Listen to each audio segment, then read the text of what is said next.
I'm really delighted to be here in South Pasadena.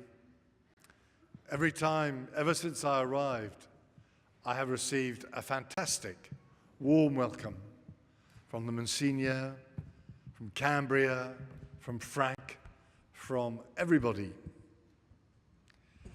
When I met the Holy Father, something happened which I have not actually disclosed to anybody else until today. And he said to me, he says, is it true that you're going to Holy Family Church, South Pasadena? And I said, well, yes, it is. And he said, well, when you're talking to the Monsignor, it would be really great if you could just drop my name into the conversation.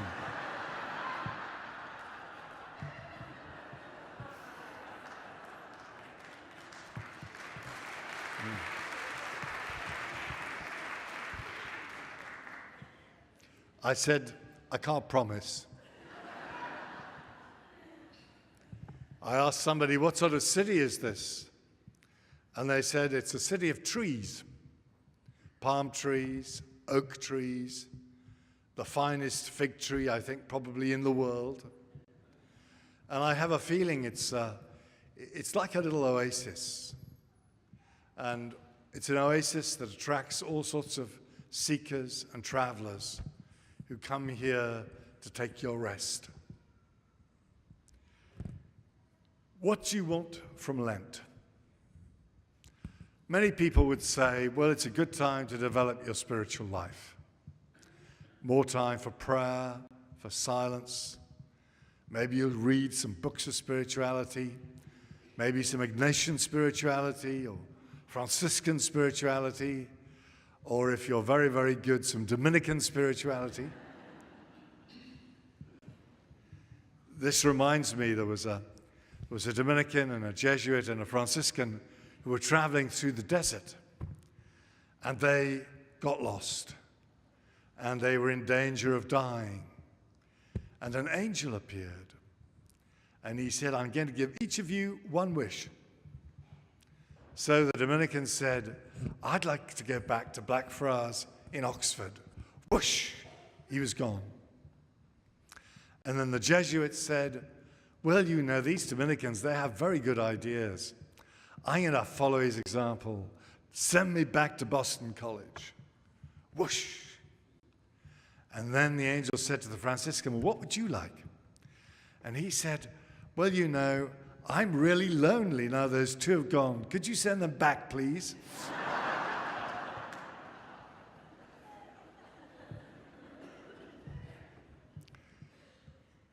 So we should be developing our spiritual life, but what does that mean? And I think that this gospel we've just heard of the tempting of Jesus in the desert gives us beautiful lessons on what spirituality really is. The Holy Spirit does not lead Jesus off to a nice little conference center where he can have time on his own and lots of silence and light a few candles. What the Spirit does is to drive him into the wilderness. Because often, when we get close to God, we seem to lose him. But we lose him only to find him closer than he ever was before. As Hosea said, I will allure Israel and bring her into the wilderness and speak tenderly to her.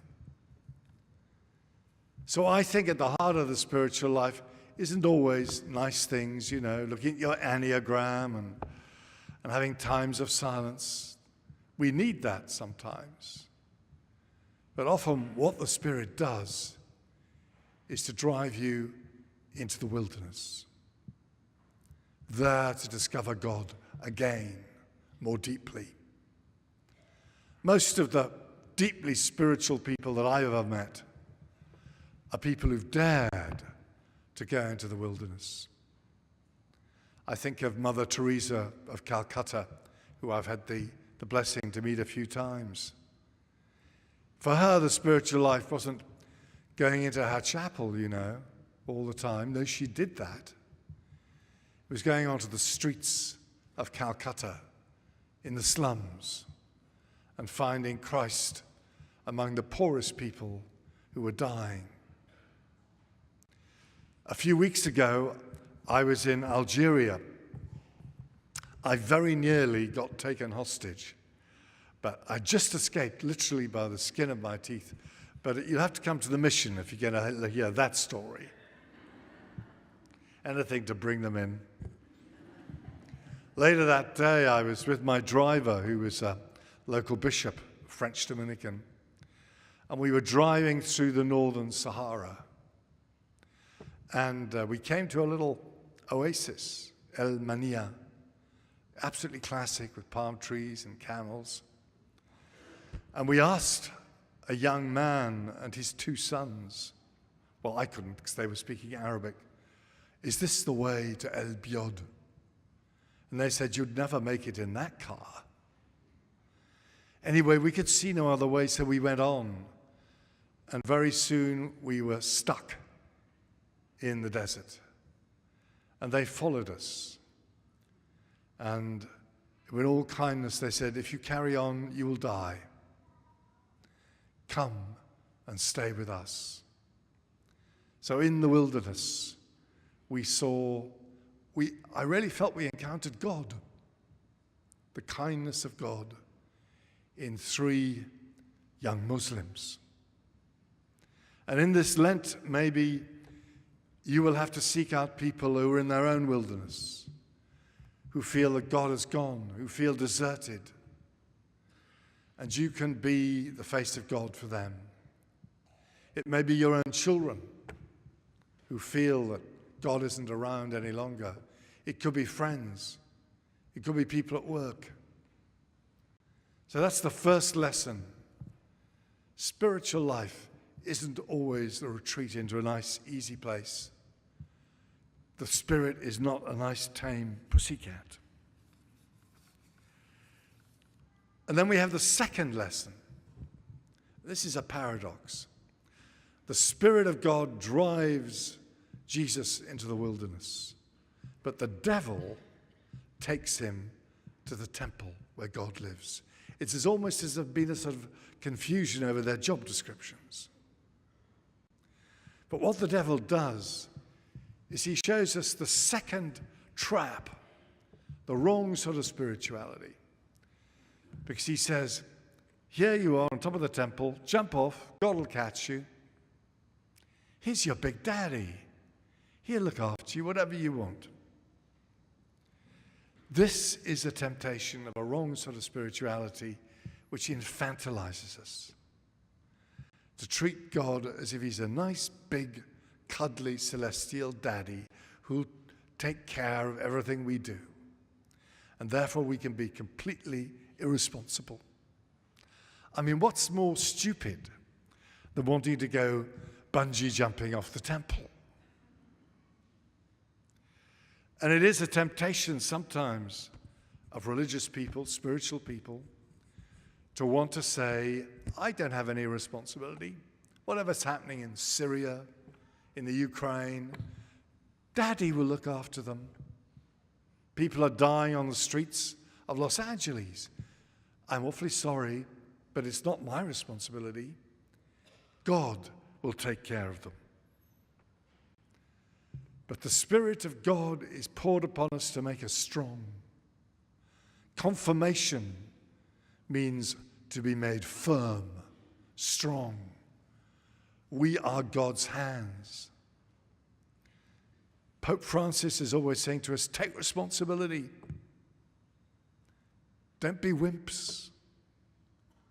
The Spirit is poured on us so that we may be adults faced with the challenges of the church and the world. And then there's I'll just tell you about a man who wanted to win the lottery. And he prayed and prayed. He said, oh God, all I want to do is to win the lottery. Nothing happened. The next week he prayed again, fervently. No, he didn't get the prize. And the third week he prayed, and God said to him, okay, You can win the lottery, that's fine, but you've got to do your bit. At least go and buy a lottery ticket.